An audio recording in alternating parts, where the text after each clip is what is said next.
مدتوں پرانی بات ہے کہ شہر بصرہ میں ایک نوجوان لڑکا رہا کرتا تھا جس کی پہلوانی اور طاقت کے قصے دور دور تک مشہور تھے۔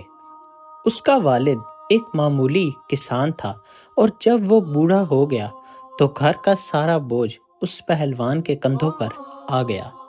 ستم ظریفی یہ تھی کہ اپنی غیر معمولی طاقت کے باوجود وہ پہلوان کام کاج سے ہمیشہ بھاگتا رہتا تھا۔ جب بھی اسے کوئی کام دیا جاتا تو وہ ڈھیروں بہانے بنانے لگ جاتا اور کہتا، یہ تو بہت ہی معمولی کام ہے، میں تو زندگی میں کوئی بڑا کام ہی کروں گا۔ یہ سب اس کے صرف بہانے تھے، حالانکہ اصل میں اسے کوئی بھی کام کرنے میں بہت زیادہ دقت ہوتی تھی۔ دوستو، ویڈیو میں آگے بڑھنے سے پہلے جیسا کہ آپ سکرین پر دیکھ رہے ہوں گے کہ بہت سارے لوگ ہمارے چینل کو سبسکرائب کیے بنا ہی چلے جاتے ہیں۔ آپ سے گزارش ہے کہ ہمارے چینل کو ضرور سبسکرائب کریں تاکہ ہم آپ کے لیے مزید ایسی ویڈیوز لے کر آتے رہیں۔ آپ کے تعاون کا شکریہ۔ اور وہ پریشانی میں رہتا تھا کہ کہیں کوئی آدمی اسے کوئی کام نہ کہہ دے، کیونکہ وہ اتنا سست تھا کہ وہ کوئی بھی کام کرنے سے ہمیشہ کتراتا رہتا تھا۔ اسی ضد اور ہٹ دھرمی کی وجہ سے آج وہ مفلسی کے دن دیکھ رہا تھا۔ دوستو، کیسے اس آدمی پر ایک اچھے پہلوان ہونے سے لے کر اب مفلسی کے دن آئے، جانتے ہیں آج کی کہانی میں۔ ایک دن وہ اپنے والد کے پاس آیا اور غربت کا رونا روتے ہوئے سفر پر جانے کی اجازت مانگی تاکہ کسی اور شہر میں جا کر وہ پہلوان اپنی قسمت آزمائے اور اپنی تنگ دستی کو خوشحالی میں بدل سکے۔ حالانکہ اس کا دل ابھی بھی کام کرنے کا بالکل نہیں تھا، لیکن وہ یہ سوچ رہا تھا کہ شاید وہ کسی دوسرے شہر میں جائے تو اس کو کوئی ایسا آسان کام مل جائے جس سے اس کے رزق میں برکت بھی ہو اور اسے زیادہ کام بھی نہ کرنا پڑے۔ بس کسی طرح وہ ڈھیروں دولت کمانا چاہتا تھا۔ باپ نے بیٹے کی بات سن کر گہری سانس لی اور کہا، بیٹا، دنیا بے حد وسیع ہے، لیکن قسمت ہر جگہ انسان کا ساتھ نہیں دیتی۔ یہ فضول خیال دل سے نکال دو کہ تم کسی اور شہر جاؤ گے تو تمہیں وہاں پر کوئی ایسا کام ملے گا جو بے حد آسان ہوگا اور جس کو کر کے تم ڈھیروں دولت آسانی سے کما لو گے۔ میرا بیٹا، ایسی کوئی چیز بھی نہیں ہوتی۔ ہر کام انسان کے لیے ہی بنا ہے اور تم تو ماشاءاللہ سے ہٹے کٹے مرد ہو، تو تمہیں تو کسی بھی کام سے کترانا نہیں چاہیے۔ یہ فضول خیال اپنے دل سے اب نکال دو اور اپنی سلامتی کے لیے انہی حالات میں اور اسی شہر میں جہاں تمہارے باپ دادا بھی تھے خوش رہنا سیکھو۔ مگر کسان کا وہ بیٹا ابھی بھی اپنی ضد پر قائم رہا اور کہنے لگا، ابا جان، میں ان دانا لوگوں کی اس بات سے کیسے مخالفت کروں جو کہتے ہیں کہ رزق اگرچہ قسمت میں لکھا ہوتا ہے لیکن اس کو حاصل کرنے کے لیے سفر کرنا ضروری ہے، کیونکہ انسان جتنا زیادہ سفر کرے گا اور محنت کرے گا تو اس کو اس کا صلہ ضرور ملے گا۔ میں ضرور سفر کروں گا، آپ فکر نہ کریں، میرا جسم دیکھیں، میں الحمدللہ ایک مست ہاتھی پر حملہ کر سکتا ہوں اور کسی شیر سے پنجہ آزمائی بھی کر سکتا ہوں۔ کیا آپ کو میری صلاحیتوں پر کوئی شک ہے؟ بہتر یہی ہے کہ میں سفر پر جاؤں، کیونکہ غربت کی مصیبتیں جھیلنا اب ہماری برداشت سے باہر ہے۔ جب آپ ٹھیک تھے، آپ کھیتوں پر محنت کرتے تھے، تب آپ کو پتہ ہے ہمارے حالات کس طرح کے تھے، لیکن اب کیونکہ آپ کو پتہ ہے میرا کھیتی باڑی میں بالکل دلچسپی نہیں ہے، تو مجھے براہ کرم سفر پر جانے کی اجازت دیں تاکہ میں اپنے اور اپنے خاندان کے لیے کچھ کر سکوں۔ یہ کہہ کر اس نے والد سے دعا کی درخواست کی اور خالی جیب ہی سفر پر روانہ ہو گیا۔ اس کی منزل انجانی اور راستہ بہت طویل تھا۔ پہلوان پیدل ہی چلنے لگا کیونکہ اس کے پاس سواری کے نام پر بھی کچھ نہ تھا۔ پہاڑوں اور میدانوں کو عبور کرتا وہ ایک بڑے دریا کے کنارے پہنچا۔ دریا کا پانی گہرا اور تیز تھا اور اس کو عبور کیے بغیر کوئی راستہ نہ تھا۔ وہ کنارے پر کھڑا یہی سوچ رہا تھا کہ اس دریا کو وہ کیسے پار کرے، کیونکہ پانی کا بہاؤ بہت تیز تھا۔ اگر وہ پانی میں کود کر تیر کے اس کو پار کرنے کی کوشش کرتا تو عین ممکن تھا کہ پانی کا بہاؤ اسے اپنے ساتھ ہی بہا لے جاتا اور یہ سفر اس کی زندگی کا آخری سفر بھی ہو سکتا تھا۔ اس نے بے حد سوچا، پھر اس نے دریا کے کنارے کے ساتھ ساتھ چلنا شروع کر دیا کہ شاید کوئی ایسی تنگ جگہ مل جائے اسے دریا کی جہاں سے وہ دریا کو پار کر سکے، یا پھر وہ کسی ایسی جگہ پر پہنچ جائے جہاں پہ دریا کا بہاؤ کم ہو تاکہ وہ دریا کو آسانی سے عبور کر سکے۔ ابھی وہ اسی سوچ بچار میں چل ہی رہا تھا کہ اس کو دور ایک کشتی نظر آئی۔ اس نے دیکھا کہ کچھ لوگ سفر کا سامان باندھے ایک کشتی پر سوار ہو رہے ہیں۔ کشتی کے ملاح نے پہلے ہی تمام مسافروں سے دریا پار کرنے کی قیمت وصول کر رکھی تھی، لیکن جب پہلوان کشتی کے پاس آیا تو ملاح نے اس سے کہا کہ ہاں بھائی لڑکے، تمہیں کہاں جانا ہے؟ جس پر پہلوان نے کہا کہ مجھے اس دریا کو پار کرنا ہے۔ اس پر اس ملاح نے پہلوان کو بتایا کہ دریا پار کرنے کے لیے تو تمہیں قیمت ادا کرنی پڑے گی، لیکن پہلوان کی جیب تو خالی تھی، لہٰذا وہ ملاح کی خوشامد کرنے لگا تاکہ بغیر کرایہ دیے ہی کشتی میں بیٹھ سکے۔ اس نے ملاح کو کہا کہ دیکھیے، آپ کے پاس تو کشتی ہے اور ڈھیروں مسافر بھی پہلے سے کشتی میں بیٹھ چکے ہیں، نہ جانے آپ کی کتنی کمائی ہو چکی ہوگی۔ آپ مجھے کسی ایک کونے میں بٹھا کر لے جائیں، کیونکہ میرے پاس اس وقت پیسے بالکل بھی نہیں ہیں، میں خالی جیب سے ہوں۔ انشاءاللہ اللہ آپ کی مدد کرے گا۔ اس نے اور بھی کہا کہ میں نہیں تو پتہ نہیں آپ کو آج کوئی ایسا شخص بھی مل سکتا ہے جو آپ کو ایک آدمی کا دگنا کرایہ دے دے اپنی خوشی سے۔ لیکن کشتی کا مالک بھی جہاندیدہ بندہ تھا، اس پر پہلوان کی خوشامد کا کوئی اثر نہ ہوا۔ اس نے پہلوان کی طرف دیکھا اور کہا، سنو میاں، یہ کشتی میری روزی روٹی کا واحد ذریعہ ہے۔ اگر میں سب کو مفت سوار کرنے لگوں تو خود بھی بھوکا مر جاؤں گا، اور میرے بچے جو میری راہ دیکھ رہے ہیں کہ شام کو ہمارا باپ کچھ پیسے کما کر لائے گا، وہ بھی بھوکے ہی مر جائیں گے۔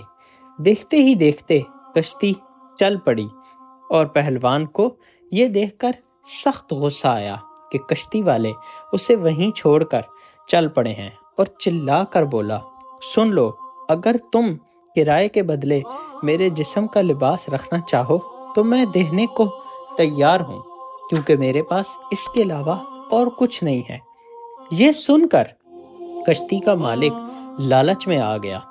اس نے سوچا کہ اتنا ہٹا کٹا آدمی ہے، اس کے جسم پر جو لباس ہے اس میں تو پتہ نہیں میرے اور میرے بچوں کے کپڑے بھی بن جائیں گے۔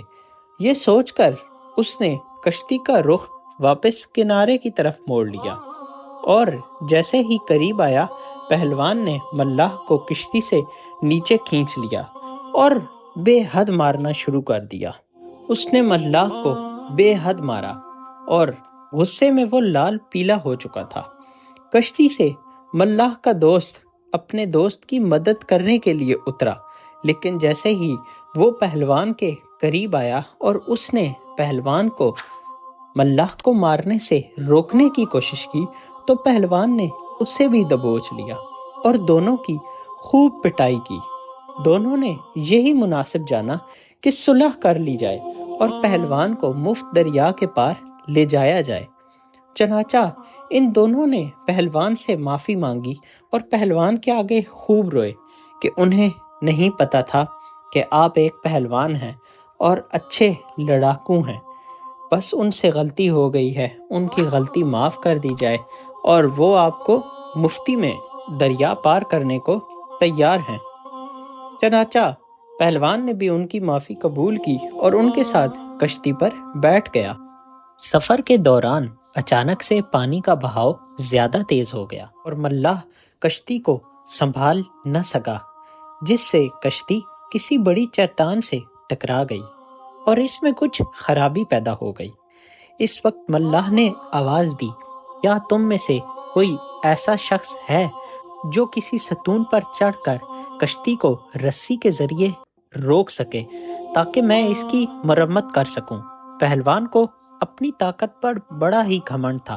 اس نے فوراً رسی بازو پر لپیٹی اور ستون پر چڑھ گیا۔ طاقت کے نشے میں وہ یہ نہ سوچ سکا کہ ملاح اس سے بدلہ لینا چاہتا ہوگا۔ عقل مندوں کا قول ہے، جس کو تم نے ایک بار دل سے رنج پہنچایا ہو، اگرچہ بعد میں 100 آرام بھی دے دو، پھر بھی اس کی دشمنی سے بے خوف نہ ہونا، کیونکہ وہ انسان کبھی بھی تم سے اپنا بدلہ لے سکتا ہے۔ اور حقیقت میں پہلوان کے ساتھ بھی بالکل ایسا ہی ہوا۔ جب کشتی چٹان سے ٹکرائی تھی تو اس ٹائم پہ ملاح سمجھ گیا تھا کہ یہی موقع ہے کہ پہلوان سے بدلہ لیا جائے، اور وہ جانتا تھا کیونکہ پہلوان نے کشتی پر چڑھنے سے پہلے اس کی اور اس کے دوست کی بہت زیادہ پٹائی بھی کی تھی، تو وہ ضرور اپنی طاقت کے گھمنڈ میں مدد کرنے کے لیے آگے آئے گا، اور اگر وہ مدد کرنے کے لیے آگے نہ بھی آتا تو پھر بھی ملاح نے سوچا ہوا تھا کہ وہ اس کو ایسی ایسی باتیں کرے گا جس سے وہ شرمندہ ہو کر خود ہی مدد کے لیے آ جائے گا۔ جب پہلوان ستون پر موجود تھا تو ملاح نے فوراً سے کشتی چلا دی اور پہلوان سیدھا دریا میں جا گرا۔ اصل میں کشتی چٹان سے ٹکرائی ضرور تھی، مگر وہ پھنسی نہیں تھی، وہ آسانی سے وہاں سے نکل سکتی تھی۔ یہ صرف ملاح کی ایک چال تھی۔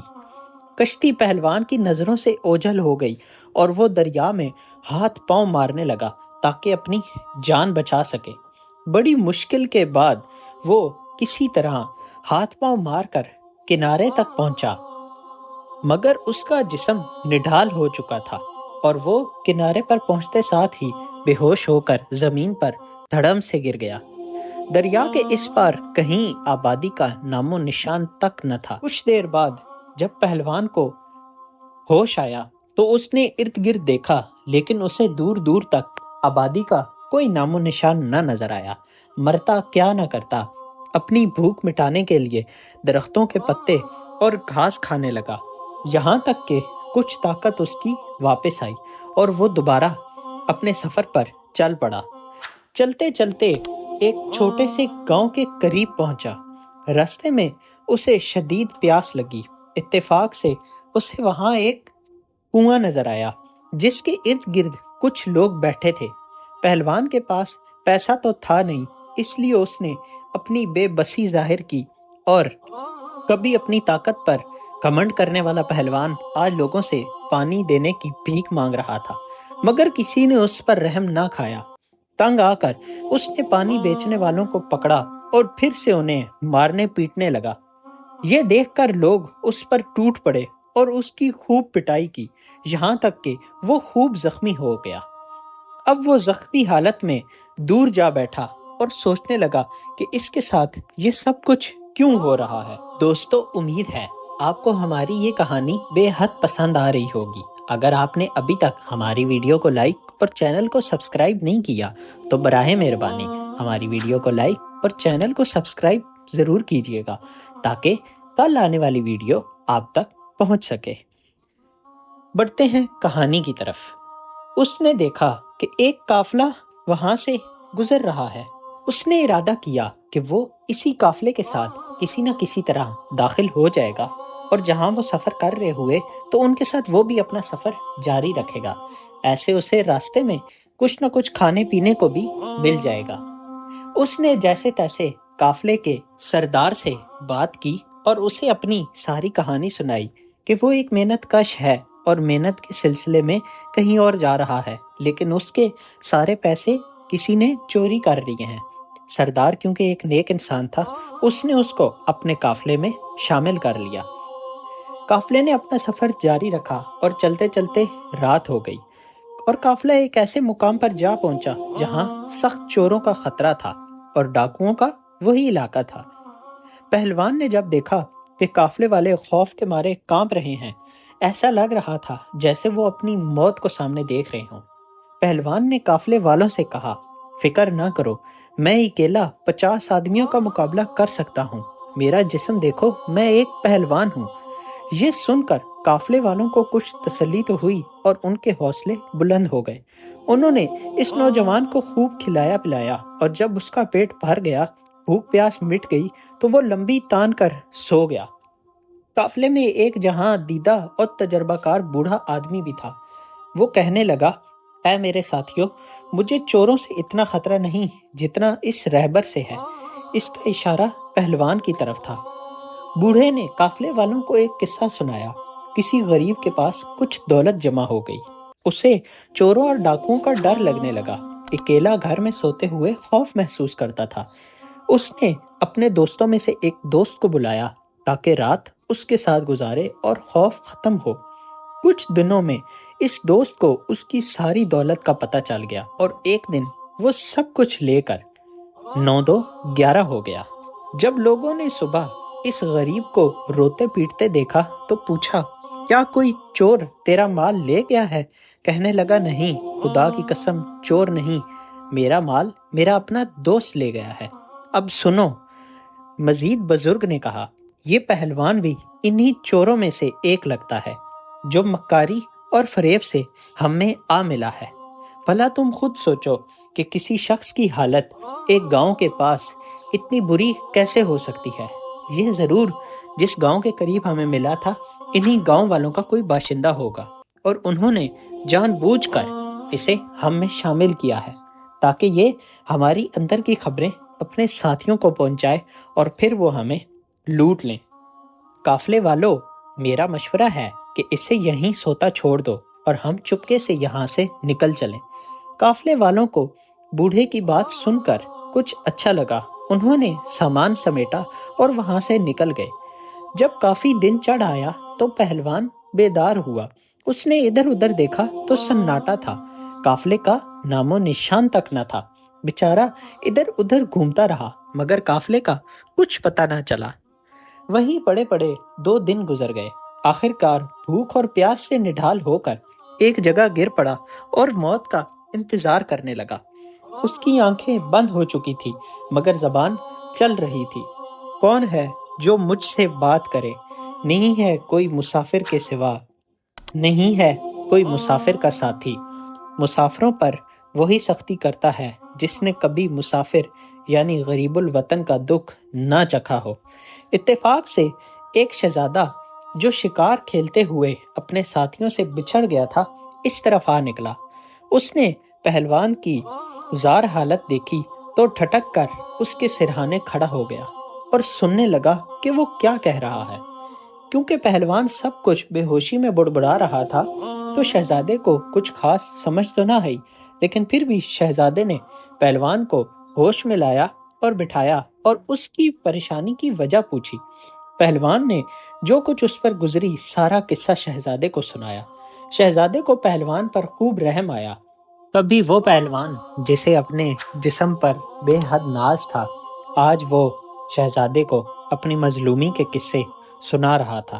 شہزادہ اس پر ترس کھا کر اسے اپنے ساتھ محل لے گیا۔ کچھ دن تک اس کی خوب خدمت کی، پھر اسے شہزادے نے کافی رقم دے کر رخصت کر دیا۔ جب پہلوان دوبارہ اپنے گھر پہنچا تو اس کا باپ اسے دیکھ کر بے حد خوش ہوا اور اس کے سلامت لوٹ آنے پر اللہ کا شکر ادا کیا۔ رات کو جب باپ بیٹا بیٹھے تو پہلوان نے سارا حال سنایا، کشتی کا حال، ملح کا جرم، کنویں پر دیہاتیوں کی زیادتی، قافلے والوں کی بے وفائی، اور شہزادے نے جو اس پر ایک مہربانی کی تھی، اس سب کے بارے میں اس نے اپنے باپ کو تفصیلاً بتایا۔ باپ نے کہا، بیٹے، کیا میں نے تمہیں رخصت کرتے وقت نہیں کہا تھا کہ سفر ہر کسی کے نصیب میں نہیں ہوتا؟ مفلس کی دلیری کے ہاتھ بندھے ہوتے ہیں اور ان کی شجاعت کا پنجہ ٹوٹا ہوتا ہے۔ پہلوان بولا، ابا جان، یقیناً جب تک تکلیف نہ اٹھاؤ تب تک آپ کو خزانہ نہیں ملتا۔ جب تک جان خطرے میں نہ ڈالو دشمن پر فتح نہیں ملتی۔ جب تک دانہ نہ بو فصل نہیں کاٹ سکتے۔ آپ نے دیکھا کہ کہ تھوڑی سی تکلیف کے بعد مجھے کیسی راحت ملی اور ایک ڈنگ کھا کر میں شہد کا خزانہ ساتھ لے آیا ہوں۔ باپ مسکرا کر بولا کہ بیٹا، اس بار تو اللہ پاک نے تیری مدد کی کہ ایک دولت مند شخص آ گیا اور تجھے انعام و اکرام سے نواز دیا، اور اس نے تجھے اتنی دولت دے دی کہ تم نے اپنا سفر جاری نہ رکھا اور میرے پاس واپس لوٹ آیا۔ لیکن بیٹے، ایسے اتفاق ہر بار نہیں ہوتا اور اتفاقات پر بھی کبھی بھروسہ نہیں کرنا چاہیے۔ میں تجھے ایک واقعہ سناتا ہوں۔ فارسی کے بادشاہ کے پاس ایک قیمتی انگوٹھی تھی جس میں نایاب نگینہ جڑا ہوا تھا۔ بادشاہ نے اپنی سلطنت میں ایک عیدگاہ بنوانے کا ارادہ کیا۔